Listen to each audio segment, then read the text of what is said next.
सफलता के पीछे मेरा माँ बाप। जिद करो किस्मत बन। मैं हूं रवि तिवारी, आप देख रहे हैं लोकल टीवी। आज हम आपको मैनपुर एसडीओपी साहब से मिलवाने जा रहे हैं। मैनपुर एसडीओपी साहब से मिलवाने का कारण यह है कि सर ने पहले पुलिस विभाग में बतौर आरक्षक ज्वाइन किया था, उसके बाद आरक्षक की नौकरी पर 1.5 साल रहे। इसके बाद सर की पोस्टिंग सर ने विभागीय परीक्षा दी थी। विभागीय परीक्षा में सफल होने के बाद कहीं ना कहीं उनकी पोस्टिंग एक जो सब इंस्पेक्टर के रूप में हुई। आज हम बात करने जा रहे हैं मैनपुर के जो अनुरागी पुलिस अधिकारी बाजीलाल सिंह पोया सर के विषय में। आज सर के जीवन के अनछुए पहलुओं को जानने की कोशिश करेंगे। सर का अब तक का 25 सालों का जो संघर्ष रहा है उसको जानने की कोशिश करेंगे। तमाम सवालों को लेकर हम सर से ही सीधा बातचीत करेंगे। सर, आपका लोकल टीवी में स्वागत है। हाँ, धन्यवाद। और सर, मैं पहला सवाल आपसे ये जानना चाहूंगा सर, आपने पुलिस विभाग में जब ज्वाइन किया था तो सबसे पहले आप करीब 1.5 साल तक आरक्षक रहे। 1.5 सालों के बाद आपकी पोस्टिंग सब इंस्पेक्टर के रूप में हुई। उसके बाद लगभग 3 से 4 महीने पहले आप एसडीओपी प्रमोट हुए। सर, आप मैनपुर का एसडीओपी है। सर, इस दौरान जो 25 सालों का जो पुलिस विभाग में जो नौकरी करने के दौरान जो संघर्ष था सर, जो चुनौती था, इसके विषय में हमारे दर्शक जानना चाहेंगे। चलिए, मैं 1/4/98 की सीधी भर्ती में जो है कि सब इंस्पेक्टर के पद पर नियुक्त हुआ था और इस दौरान तो कई घटनाएं हुई। ट्रेनिंग मेरी सागर में हुई। फर्स्ट पोस्टिंग प्रोबेशन के रूप में भोपाल में हुआ था और भोपाल से जैसे छत्तीसगढ़ जब हमारा स्टेट बना है तो आमबंटन में हम यहाँ आए और पहली पोस्टिंग मेरी कांकेर जिले में हुई।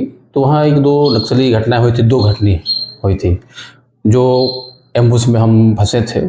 फोर्स थी, फोर्स को हमने काफ़ी उनको निकाल करके कैसे करके ले आया, जो कि हमारे और वरिष्ठ अधिकारी भी थे एसडीओपी रैंक के, उन्होंने लेट किया, लेकिन सभी हार चुके थे। और उस फोर्स में 130 के फोर्स में टोटल मैं 6 जवान लेकर के ही उसमें एम्बुश में फंस गए थे। करीब 2 घंटा तक हमने वहाँ पर उनके साथ में फंसे रहे और प्रारंभिक संघर्ष किए।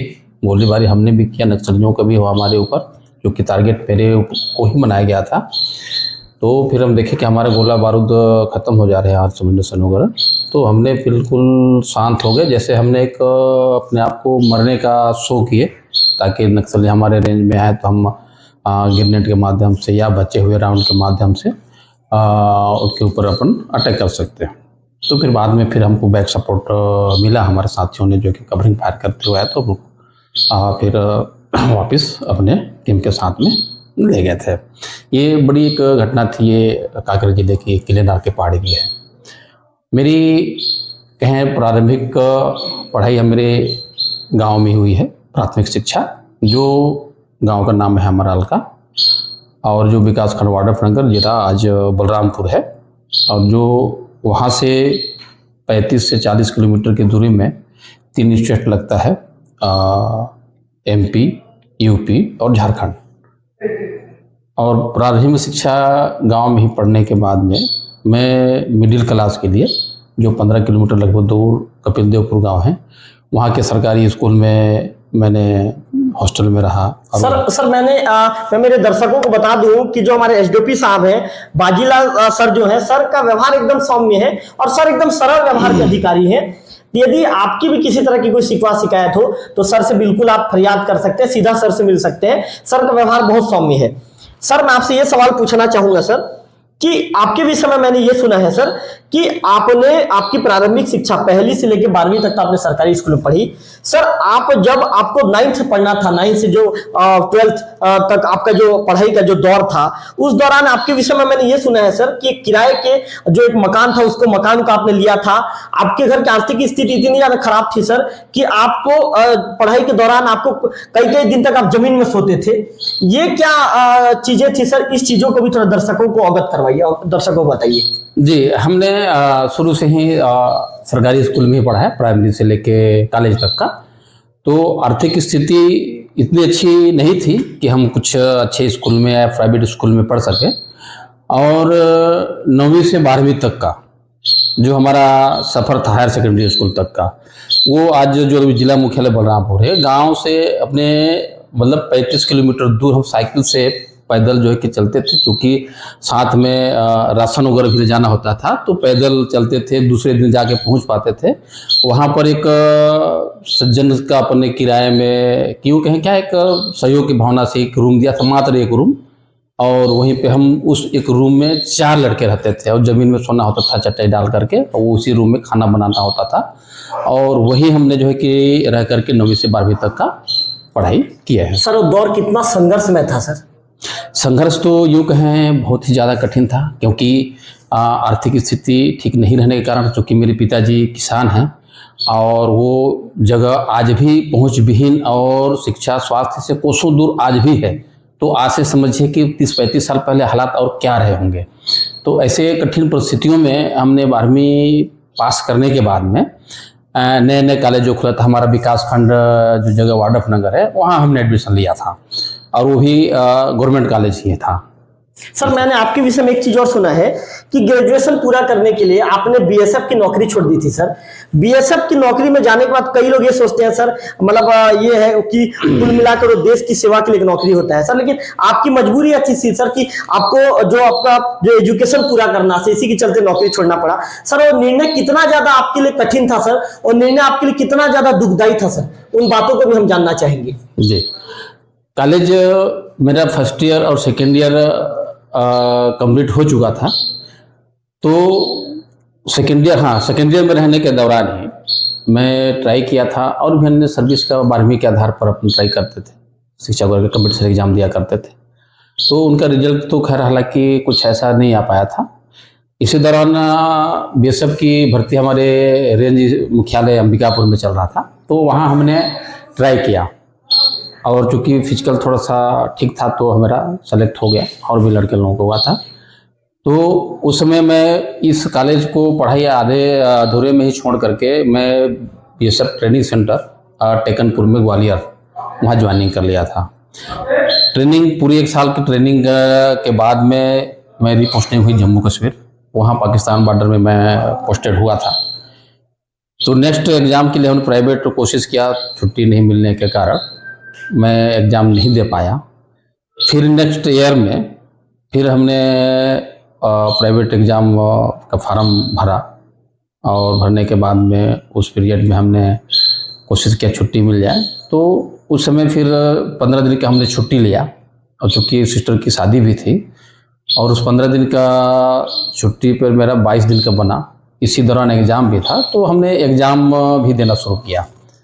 लास्ट ऐसा एक सब्जेक्ट आया कि उसी दिन लास्ट डेट मई का महीना था, 28 तारीख आज मुझे याद है, तो उसी दिन हमने को ज्वाइनिंग करने का आदेश आया था, और वही मेरा आखिरी एग्ज़ाम था।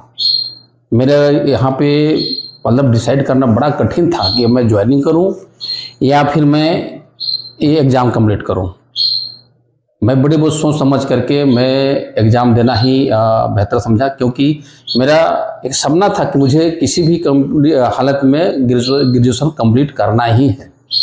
तो हमने ज्वाइनिंग करने नहीं गए, और हमने एग्ज़ाम इधर कंप्लीट किया, और कुछ दिन बाद चूँकि मुझे नहीं जाना था, तो फिर विभागीय जो एक्शन जो होता है, तो डिसमिस लेटर मुझे मेरे लिए जो है कि आदेश जारी कर दिए, तो फिर हमको नौकरी छोड़ना पड़ा। सर एक चीज ये पूछना चाहूंगा आपसे, जब आपने निर्णय ले लिया था कि अब जब आप अंतिम समय में जब आया कि आप आके ज्वाइन कीजिए, इधर आपका पेपर देना था, सर मम्मी पापा से आपकी कोई चर्चा हुई थी क्या सर?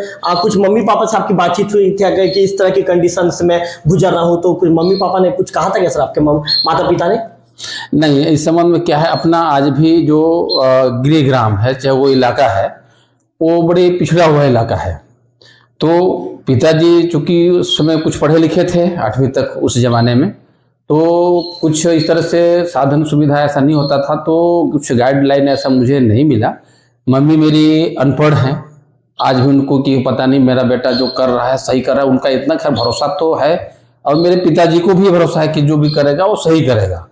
तो 8वीं पढ़े लिखे थे, तो उनके थोड़ा सा था, उन्हीं से मुझे एक संस्कार मिला कि एक हमारे आसपास के क्षेत्र में एक बगल पड़ोसी गांव में एक थोड़ा अपने आप को एक क्या कहना चाहिए, उस आसपास के एक बड़े आदमी और आसपास के लोगों को परेशान प्रताड़ित करना, तो उनका वो खुल के विरोध हुआ, मतलब किया करते थे जी और उनकी कोई ऐसा हैसियत और संगठन या कोई किसी से सपोर्ट मिला ऐसा तो नहीं था कि उनके विरोध में खुल के आए, जी लेकिन बातों बातों में उनके जो कारनामे हुआ करते थे, लोगों को परेशान करना, किसी के नाम से लोन निकाल के खा लेना, कुछ ऐसा करना, ऐसा जी तो मैं बचपन से संघर्ष सुनता था उनकी बातों से। जी वही चीजें जो है ना मुझे था उनकी बातों से, जी वही चीजें जो है ना मुझे प्रेरित अपने आप में लगा कि संघर्ष हमको ये शिक्षा के क्षेत्र में ही करना चाहिए। जी सर, आपके विषय में मैंने ये भी सुना है कि आप जिस गांव से आते हैं वो एकदम ज्यादा अति जो पिछड़ा हुआ क्षेत्र था, वहाँ पे शिक्षा की जो अलग थी वो अलग भी नहीं पहुंच पाई थी आपके समय में, और उस समय आपने ही नौकरी किया था। उस कहानी को भी सर उसको जानना चाहेंगे हमारे दर्शक, उन चीजों को भी, एसडीओपी साहब के उन अनछुए पहलों को भी हमारे दर्शक जानना चाहेंगे सर। जी, मेरे परिवार में अगर मैं कहूँ तो मैं एक अकेला ही सर्विस वाला हूँ। मेरे साथ में जो पढ़ रहे थे वो लड़के भी नहीं हैं। हाँ, अब चूंकि मेरे बड़े भाई और जो नाते रिश्तेदारी में तो खैर हैं, अब टीचर वगैरह नौकरी, सरकारी नौकरी में आ गए हैं, अलग अलग जॉब में, लेकिन मेरे एकदम नज़दीकी जो मेरे परिवार के सर्विस में केवल मैं ही हूँ। और ये उस समय की मैं हालात बताऊं कि ये जो मैं थानेदार के रूप में जो भर्ती हो, सब इंस्पेक्टर के रूप में, तो ये वाकया मेरा जो है कि शुरू कब हुआ, जब मैं पढ़ रहा था चौथी में, तो हमारे सर ने जो है कि पूछा सभी बच्चों से कि पढ़ के क्या करोगे, पढ़ के क्या बनोगे। तो सभी बच्चे अपने अपने हिसाब से सर को जवाब दिए, मैं अकेला बच गया, मैं कोई जवाब नहीं दे पाया था। आखिरी में मेरे से पूछा गया, तो बड़े एक संयोग ही या जो भी मेरे जहन से निकल गया कि मैं थानेदार बनूंगा। तो सब आरक्षक की पद पर जो मैं 1996 में जब भर्ती हुआ, जब बीएसएफ की नौकरी छोड़ने के बाद में, उसी साल में बीए कंप्लीट फाइनल किया, रिजल्ट आया और उसी समय आरक्षक की नौकरी के लिए भर्ती चल रही थी। तो उस भर्ती में मैं भी ट्राई किया, मेरा सेलेक्ट हो गया, क्योंकि बीएसएफ की रिटर्न था, फिजिकल वगैरह मेरा ठीक था। सर, यहाँ पे एक सवाल पूछना आपसे बनता है। सर, आपने जब 1.5 साल तक आरक्षक की नौकरी की, तो आखिर मन में ऐसी कौन सी बात ऐसी आई सर, आखिर मन में ऐसा कौन सा भरोसा ऐसा जागा कि नहीं, आपको लगा कि नहीं मुझे विभागीय परीक्षा देना चाहिए, मैं विभागीय परीक्षा पास कर सकता हूं और सब इंस्पेक्टर तक जा सकता हूं? आखिर उस समय आपको किसी ने गाइडेंस किया था सर? कोई किसी ने आपको गाइडेंस किया था, या फिर मन में आपके मन में एक अलग से निर्णय जागा सर? ये कह सकते हैं कि जैसे समुद्र की लहरें उठती रहती है, उस तरह आपके मन में लहरें उठी और आपने सोचा कि नहीं मुझे अब आगे बढ़ना चाहिए। मन में क्या ख्याल आया था सर आरक्षक की नौकरी के दौरान? जी जी जी जी, पढ़ाई के टाइम पे जो है ना, एक मेरे मामा के लड़के थे, वो भी पुलिस विभाग में हैं। वो मेरे दोनों में हम लोग कंपटीशन चलता था कि देखते हैं किसका ज़्यादा नंबर आएगा एग्जाम में, किसका ज़्यादा स्कोरिंग होगी। तो ये चीज़ें जो हम कॉलेज में पहुंच गए, तो पढ़ने का जो जुनून मेरा था वो उसको देख करके उनको लगता था, बोलता था कि वीएल आप ट्राई करो, आपका बिल्कुल आपका ठीक है, अच्छा है। तो उसके कहने पर मैंने ट्राई किया था। पीएससी प्री का एग्ज़ाम हुआ था, उसमें बिना किसी कोचिंग का, बिना किसी गाइडलाइन का, केवल कहने भर से कि आप ट्राई करो, आप पीएससी निकाल सकते हो। तो हमने जो है एग्ज़ाम दिया था, जिस समय मैं आरक्षक के पद पर चयनित हो चुका था, रंगरूट थे। तो इसी दौरान एग्ज़ाम देने के दौरान में ही कुछ दिनों बाद हमको प्रशिक्षण के लिए, बेसिक प्रशिक्षण के लिए हम पचमढ़ी चले गए। पचमढ़ी में रहते ही मुझे जो है रोजगार निर्माण साप्ताहिक जो निकलता है, आज भी मेरे ख्याल से निकलता है, वो पेपर मुझे हाथ लगी। तो उसमें देखा कि मेरा रोल नंबर जो है ना पास वाले सूची में था। तो मुझे लगा कि हाँ मैं कुछ कर सकता हूँ। और फिर मैंने चूँकि दूसरे दिन ही मुझे एक एग्ज़ाम देना था बिलासपुर में, सीएमडी कॉलेज एग्ज़ाम, अरे बिलासपुर में, तो संभव नहीं था, कोई तैयारी भी नहीं थी, क्योंकि प्रशिक्षण में थे, बिजी शेड्यूल होता है। जी जी। तो वो जो है कि फिर भी मैंने प्रयास किया, मैं इंदौर भागे गया, सेकंड प्रवेश पत्र लिया, फिर वहाँ से ट्रेन बैठा, सुबह 6 बजे बिलासपुर पहुँचा हूँ, 7 बजे से एग्जाम था, वो मैं उसमें नहीं कर पाया जी। तो उसमें नहीं हो पाया। तो इसी दौरान में जो है पुलिस विभाग में सीधी भर्ती सब इंस्पेक्टर के लिए चल रही थी। जी। तो वो तैयारी के हिसाब से मैं कहा कि अगर हमें प्री अगर निकाल लिया हूँ तो मैं इसको भी फाइट कर सकता हूँ, मुझे ऐसा लगा जी तब जाकर के हमने इसमें ट्राई किया। जी और जो एग्जामिनर थे, जी क्योंकि उस समय एमपी और छत्तीसगढ़ एक हुआ करता था, जी तो उसी समय डिक्लेयर कर दिए थे कि आपका फिजिकल और ये सब देख करके अगर आपका रिटर्न अगर अच्छा है तो मेरा फिजिकल में जो अच्छे मार्क्स का मतलब आया था तो उसको देख करके बोलते हैं कि आपका सेलेक्ट होना तय है। तो मुझे आश्वस्त था कि मैं सेलेक्ट हो जाऊंगा। मतलब सर ये मान के चले सर, यदि व्यक्ति दृढ़ निश्चय बनाकर यदि अपने कर्तव्य पथ पर आगे बढ़े तो सफलता जरूर मिलती है। एसडीओपी साहब का ये वाक्य को बिल्कुल आज जो युवा हैं, हमारे चैनल को जितने भी दर्शक देखते हैं या जितने भी पढ़ने वाले छात्र हैं, एसडीओपी साहब के इन सेंटेंस को बिल्कुल आप अपने मन में बिठा लीजिए, आप भी कुछ कर सकते हैं। सर का कहना क्या है, देखिए सर पहले इंदौर जाते हैं, उनको सर को पता चलता है कि बिलासपुर में मेरा पेपर है। सर ट्रेन से तुरंत वापस आते हैं, 6 बजे पहुंचते हैं, 7 बजे एग्जाम में बैठते हैं। उसके बाद जब वहां भी सर असफल हो जाते हैं तो सर ने कभी भी अपने जो असफलता को कभी अपनी कमजोरी नहीं बनाई। उन्होंने हमेशा ये कहा कि भाई मेरी असफलता ही मेरी ताकत है, और सर ने बिल्कुल बकायदा अपनी असफलता को पीछे छोड़कर लड़ाई लड़ा और सर सब इंस्पेक्टर के पद पे उस दौरान प्रमोट हुए थे। सर से एक सवाल फिर पूछना चाहूंगा, और सर आपसे एक सवाल ये पूछना चाहूंगा, आपके विषय मैंने ये भी सुना है कि आपने 4 सरकारी नौकरियां छोड़ी है, थोड़ा सा इसके विषय में भी हमारे दर्शक जानना चाहेंगे। जी, मेरा वही था, मेरा शिक्षा मतलब अध्ययन चल ही रहा था कॉलेज में, तो पढ़ाई छोड़ के मुझे नौकरी ज्वाइन करना पड़ा। और इसलिए भी करना पड़ा कि घर की आर्थिक स्थिति इतनी अच्छी नहीं थी कि मैं कुछ बेहतर तरीके से और शिक्षा ग्रहण करूं।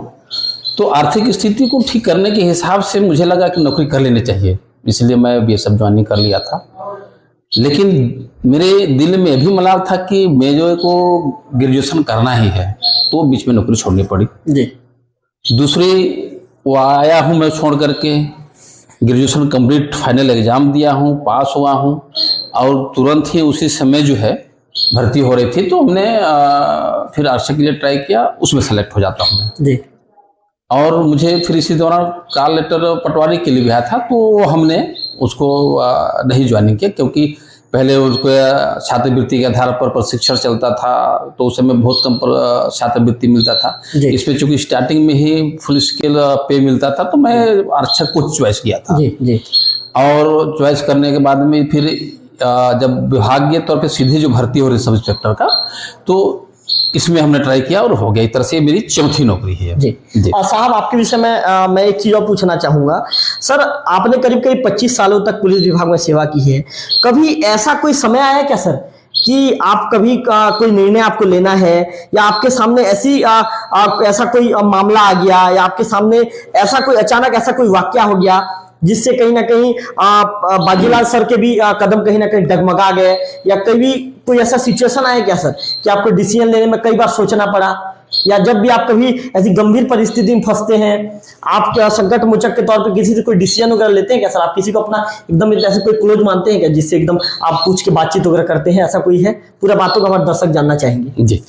क्या है कि देखिए, क्योंकि सीधी डायरेक्ट अपन सब इंस्पेक्टर भर्ती है, तो शुरू से ही अपन विशेषकर थाना प्रभारी के रूप में पदस्थ रहे हैं, तो वरिष्ठ अधिकारियों का मार्गदर्शन तो हमेशा मिलता रहा है।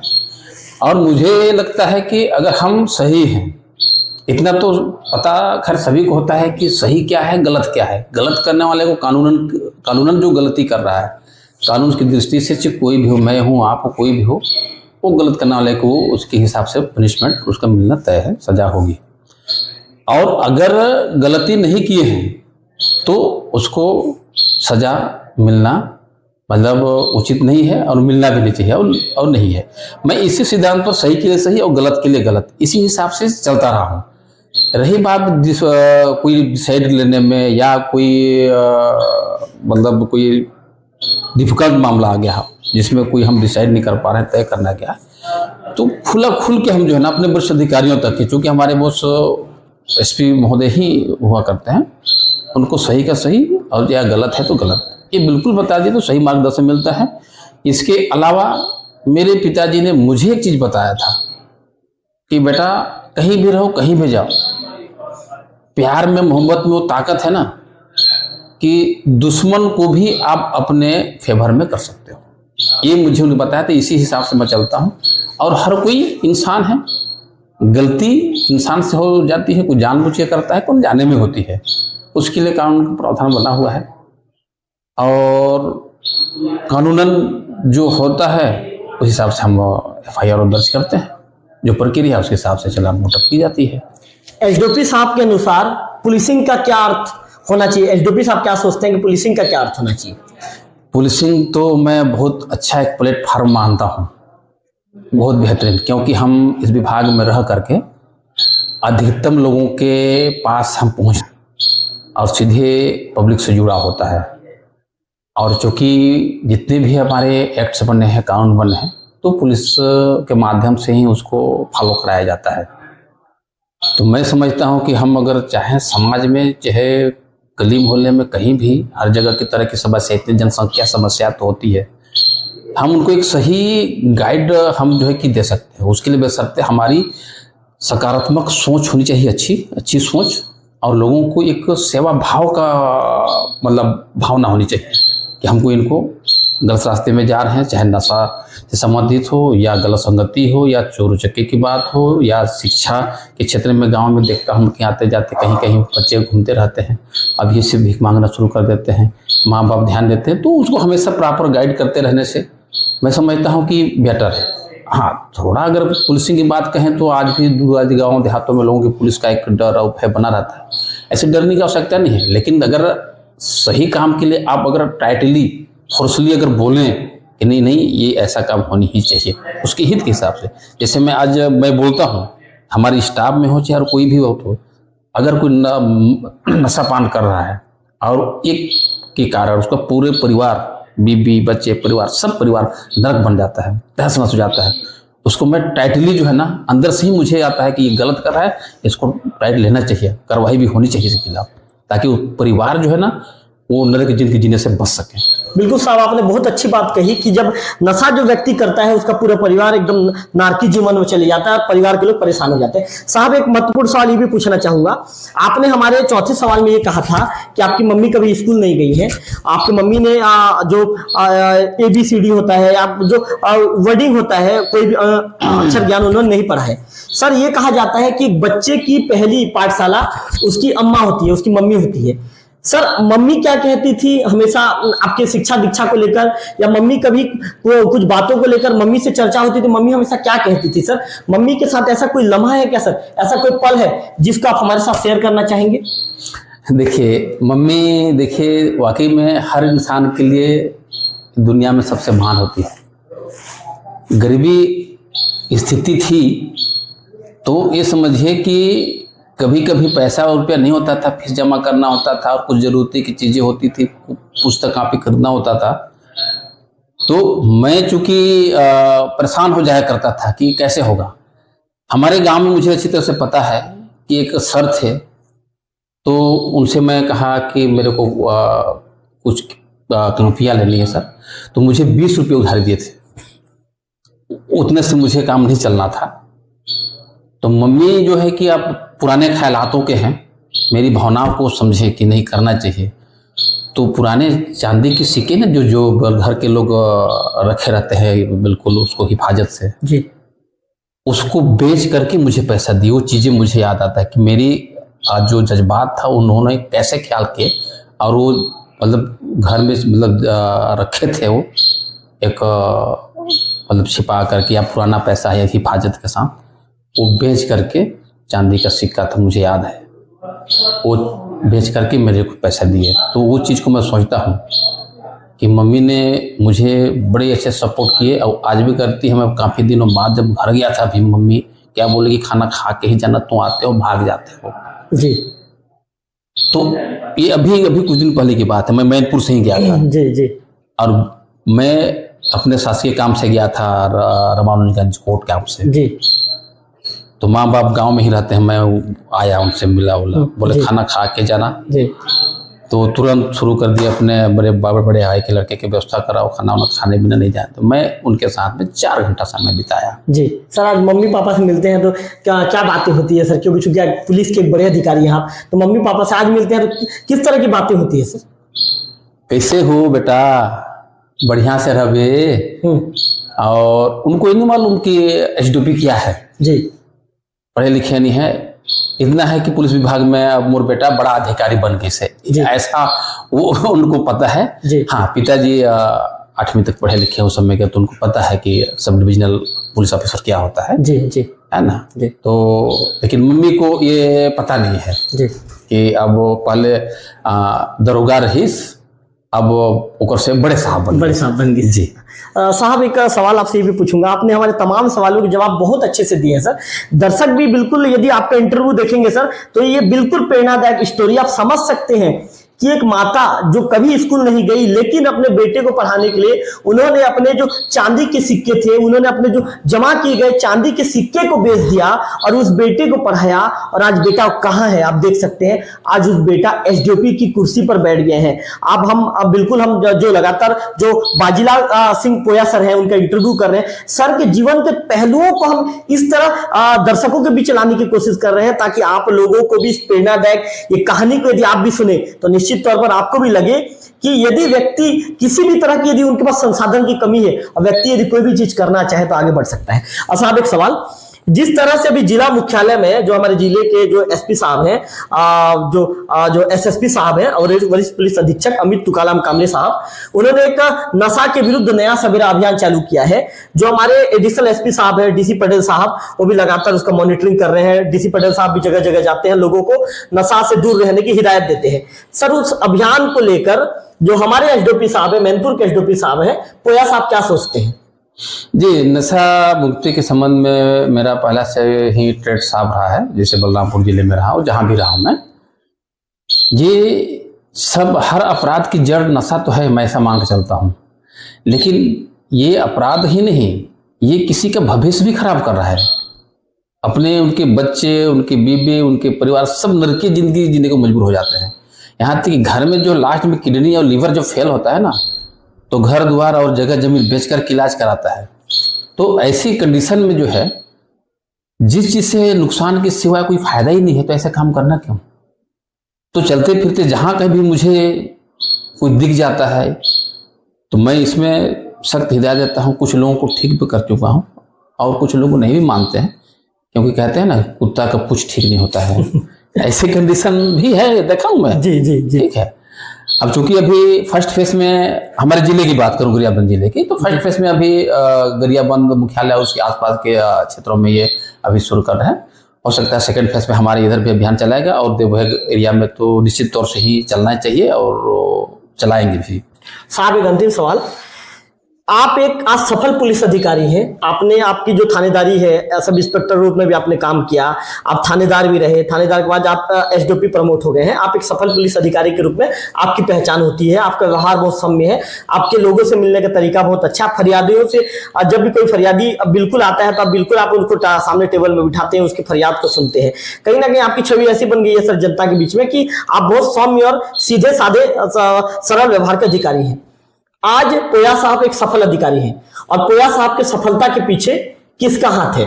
सर, माना जाए क्या सर, आपके सफलता के पीछे जो आपकी धर्मपत्नी जी हैं उनका हाथ है, किसका हाथ है सर? नहीं, सफलता के पीछे मेरे माँ बाप, उनका आशीर्वाद और उनका त्याग और मेरी मेहनत, ये मैं कहूँगा। और मेहनत भी मुझे करने के लिए कहीं ना कहीं से मेरे पिताजी से ही मतलब प्रेरणा मिली है।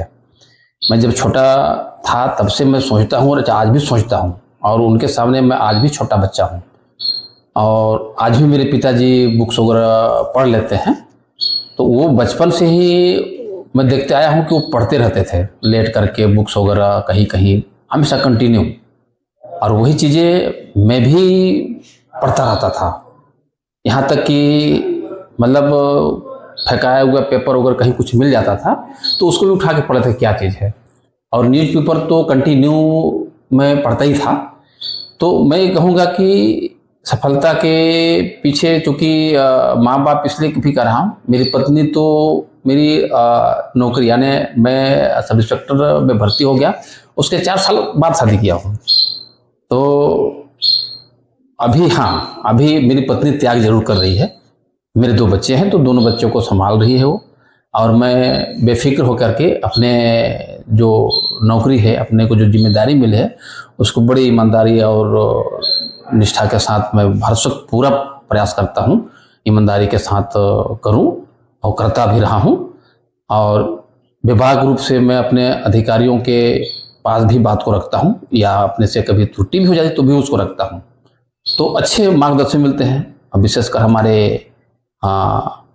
एसपी सर हैं गरियाबंद जिले के राम कामले साहब, तो वो बिल्कुल स्पष्टवादिता है। जैसा मेरा भी उसी टाइप का, मैं खुला किताब की तरह हूँ, तो मैं बिल्कुल अच्छा मानता हूँ। और कुछ भी हम बात रखते हैं तो एसपी सर बड़े धैर्य से सुनते हैं, बताते कि हाँ बिल्कुल। तो सही बात को कहने के लिए कहीं भी झिझक मैं नहीं करता हूँ कि नहीं रखना चाहिए, करना चाहिए, या संकोच करता हूँ कि ये बात बोलूँ ना बोलूँ, ऐसा नहीं। जो आ रहा है बोल दो, और जो करना है कर दो। दूसरी बात, कोई भी काम के लिए जब तक मैं कंप्लीट ना करूँ, पहले से मेरा आदत रहा है, मतलब जिद करो किस्मत बदलो, ऐसा मैं मान के चल रहा हूँ पहले से भी। तो आज भी मैं जो कोई भी काम ले लेता हूँ, चाहे मुझे मिल जाता है, जो जिम्मेदारी मिलती है, जब तक कंप्लीट ना होता है तब तक मुझे बेचैनी से महसूस होता है कि ये कंप्लीट नहीं हो पाया यार, इसको कर लेना चाहिए। समय फालतू का गंवारा मैं नहीं करना चाहता, बल्कि अगर समय हमको मिल गया है तो उसके लिए रिलैक्स करो, आराम करो, सो, ताकि अगले काम के लिए फुल एनर्जी के साथ अगले काम में लग जाए। सर हम समझ सकते हैं सर, आप एक सफल पुलिस अधिकारी होने के साथ साथ आपको सामंजस्य भी बिठाने अच्छे से आता है।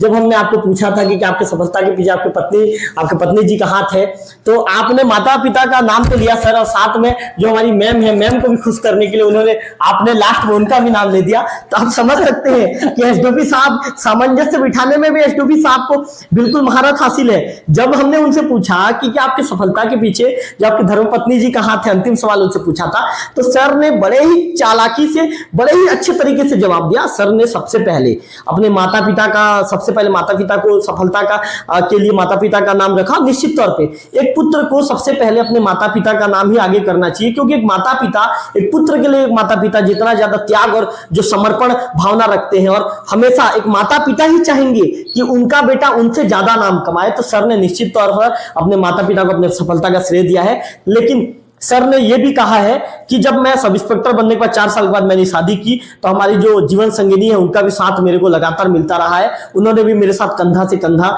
मिलाकर वो भी मेरे साथ चलती रही हैं। तो ऐसे में जो हमने जो बाजीलाल सिंह पोया सर का, जो हमने एसडीओपी साहब का जो इंटरव्यू लिया, सर ने इंटरव्यू में कई तरह की बातों का है। सर ने कहा है, सर ने बहुत अच्छा स्लोगन दिया है। सर ने कहा, आपने सुना भी होगा, जिद करो किस्मत बदलो। तो मैं भी युवाओं से ये अपील करना चाहूंगा कि बिल्कुल निश्चित तौर पे आप एसडीओपी साहब का इंटरव्यू देखिए और आप भी जिद कीजिए और अपने किस्मत को बदलिए। कैमरा पर्सन विक्की के साथ रविकांत तिवारी, लोकल टीवी, देवभोग।